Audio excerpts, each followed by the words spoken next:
Hello ladies and gentlemen, welcome to Shadowcrypt. This is a PentaPERSPECTIVE of the game Shadowcrypt by One Pit Punch. This game came out in 2013, 2014, as you can see down in that bottom left corner. I don't remember which year it actually came out. I think it started development in 2013 and came out early 2014. A very interesting game. So we're going to configure these a little bit because I hate the fact that my shield and spear are Y instead of B. I'm going to set that for that and that for that. There we go. Ah, shit, no. You. No, you. There we go. Alright, so what is Shadowcrypt? Shadowcrypt is a action platforming dungeon crawler. This game has been compared very rightly so to Legend of Zelda 2, or as I just call it, Zelda II Adventures of Link, because it wasn't The Legend of Zelda 2, it was just Zelda II Adventures of Link. And rightfully so, because as you can see, we are a little cute little dude with a little baggy hoodie thing over our head. Little hero bro. You got a shield bash, you got an attack, you got duck, jump, switch weapons with your javelins and stuff you can throw at enemies. And all of these controls you need to use very well. The game is actually, for as minimalistic as it is, really cute, and I love the cool shadowing and light art style that it takes. The direction of its art. We got a defender shield right away. Nice. So there are random item pickups, and the goal of this game is to... Oh my god, we got a gothic blade right away too? Yeah. Now that I switched my controls, I don't remember my controls. Just in case we get hit, we're gonna not pick up the heart. Hearts heal you. You can see your health in the top left. Top middle is your time that you spend in the dungeon, because there's actually a speedrunning aspect to this. Bash them with a shield when they get too close, as you can tell with this. That knocks them back, sometimes confuses them. You can grab onto ledges and climb up. I believe this is just... Ooh, that's just a 5 to 7 Gothic Blade. I'm not going to take it, because it's weaker than the one I have.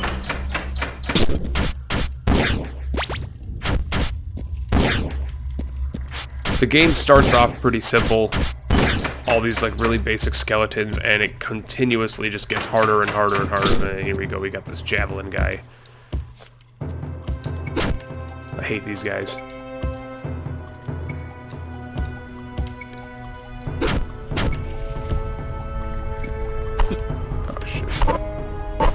Much like Zelda 2, you block using your shield. I'm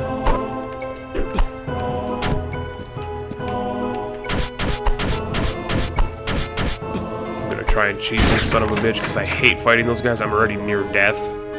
You get 3 lives. That's the one with the key. I always go the wrong way. Son of a bitch. You get 3 lives to make it through the entire game. And the game is brutally difficult. Like, this game is not forgiving at all. It will tear you into a new one.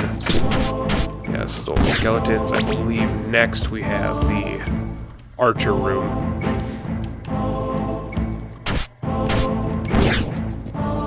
Ooh. I'll take that longsword. So I've never beaten this game. Let's just open up by saying that I've never beaten this game because it is a very difficult game. Rightfully so, and I haven't put as much time into it as you might think. I've played, I would probably venture to say close to... I tried to jump away. If you're mid-attack, you obviously, if you're mid-attack, you don't actually defend. If you're in your attack animation, your shield is away from you, so you can take damage. Much like Volgar the Viking, another comparison that you can make. Oh shit. And I'm dead. Fuck me.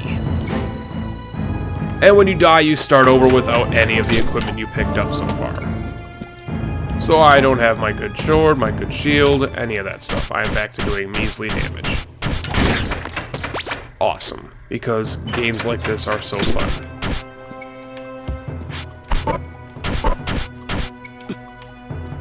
I should have just shield bashed him, but...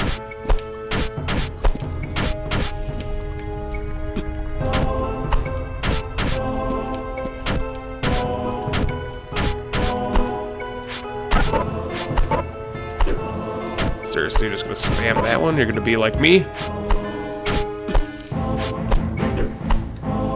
Could you not? Thank you.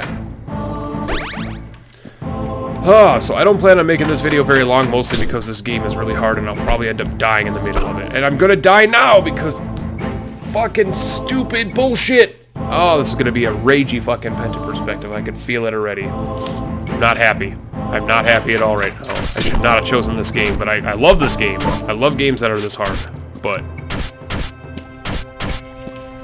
it's one of the reasons I love Zelda 2 so much is because of the challenge it has.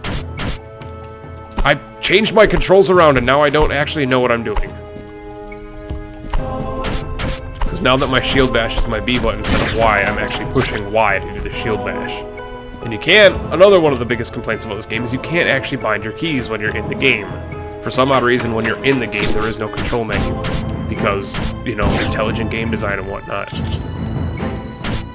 that guy over there is an axe guy. He actually tosses his axe at you when I get the shield.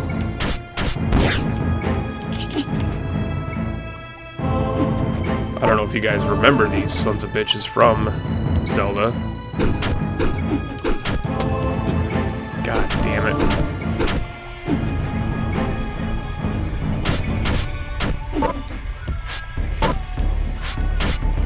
My alarm is going off behind me.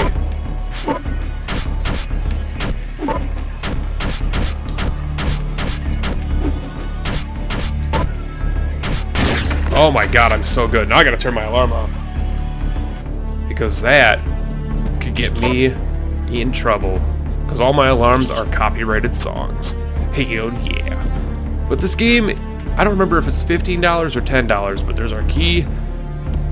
This game, it brings you back to the old SNES days of, like, just challenging platformers that you bought a game for 40 bucks, and the whole entire point of the game wasn't that it was hard, it was the fact that you bought it for 40 bucks, and so for that 40 bucks, it was going to make you replay it over and over again because it was so hard. And so by the time you would earn your $40 by finally beating it. And that's what this game is. When you finally do beat it, I would imagine, it probably feels really good.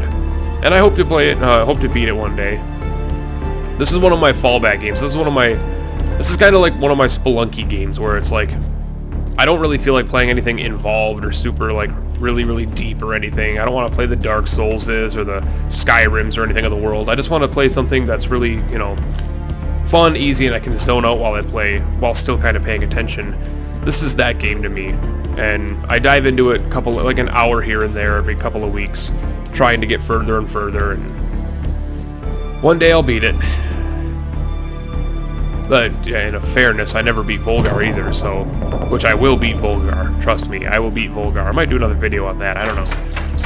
All I do know is Shadowcrypt is really fun, but it's hard to recommend this game to people because unless you're into these types of games, like if you didn't like Zelda 2, this game will not be your cup of tea. Oh, that was a very good shield block. He, the catacomb, has fallen under a dark curse. We all know about the curse. We all know about the curse, dude. Oh god, here it is. This is the archer room. The next room, I believe, is where I always die, and that room has, if I remember correctly, 2... Oh shit. You sack of dicks. If I remember correctly, the next room over has 2 of the axe-wielding guys. Drop a sword. Oh my god, you're so... 5 to 6? Are you kidding me? I mean, it's... I'm taking a damage down. Yeah, nope, this is just the archer room.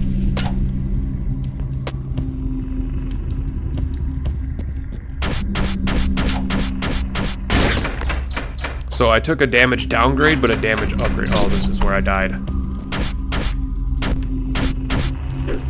This is where I died just like an hour ago when I was playing.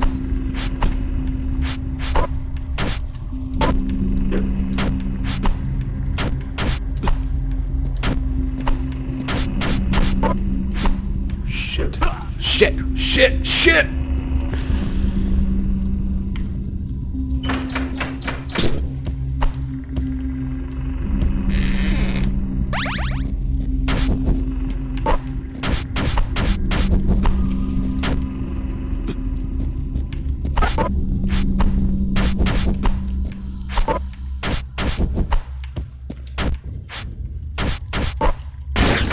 I swear to God, that guy's like immune to the knockback, or not the knockback,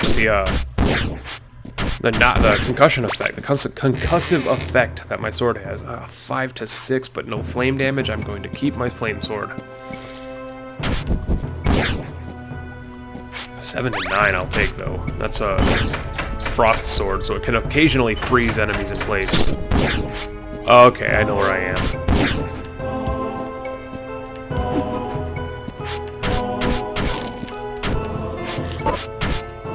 I know where I am, son of a bitch. This is the room that, after this, you need a candle. 6 to 8 for the paladin blade.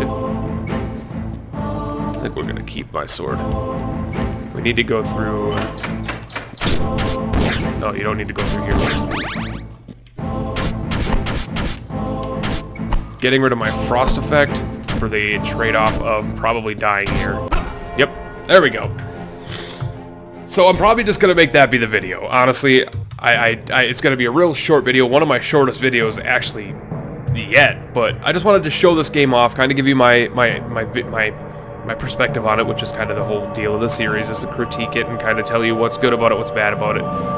The game, for what its price point is, feels like a retro game, and for that it gets an A grade, because you can play this game over and over and over again, challenging yourself to get further in the crypt, and finally beat it. There are all achievements and stuff that you can do and unlock, you know. Champion of the Realm, complete the game without ever getting hit or losing any lives. Complete the game without ever getting hit. Complete the game without losing any lives. Complete the game at least three times in its entirety within a single play session. So you have to beat it 3 times in a row. Complete the game without throwing any spears or without using any elemental weapons. Destroy at least 50 enemies with throwing spears. And as you can tell, I haven't done any of these. Reach the necromancer's chamber without collecting the candle. I tried that once, and it was suck. It sucked. It sucked. It sucked. It sucked. It sucked. It was the worst shit in the world. Getting there without the candle. I didn't get there without the candle, obviously, but it was so incredibly hard. And as you can see, the speed run for this one is 30 minutes. So that's the speed run, which tells you that this game is actually meant to be patient. You're supposed to take your time. You're supposed to be calm, collective. You know, it's a common comparison here, but think of it like Dark Souls, where you go into every room expecting that you're gonna die, and so you be patient and you take your time and you be careful and all those kinds of things, and study your enemies, study their movements, be careful with the equipment you pick up, because you can't drop it and pick something else back up. Shadowcrypt, great game by One Bit Punch. If this game even slightly intrigues you for the retro, aspects that it has, back to the Zelda 2 days, back to kind of the Volgar, the Volgar was another one of those games that came out that was kind of Zelda 2-like, and a lot of people really liked it for its challenge and its, its authenticity that it brought back to the table of indie games. If this game interests you, pick it up on Steam. I'll leave the link down in the description below like I always do. And as always, my name is PentaPERSPECTIVE. I hope you enjoyed this game, and if you didn't, please let me know that you hate it in the comments below. As always, I will catch you later.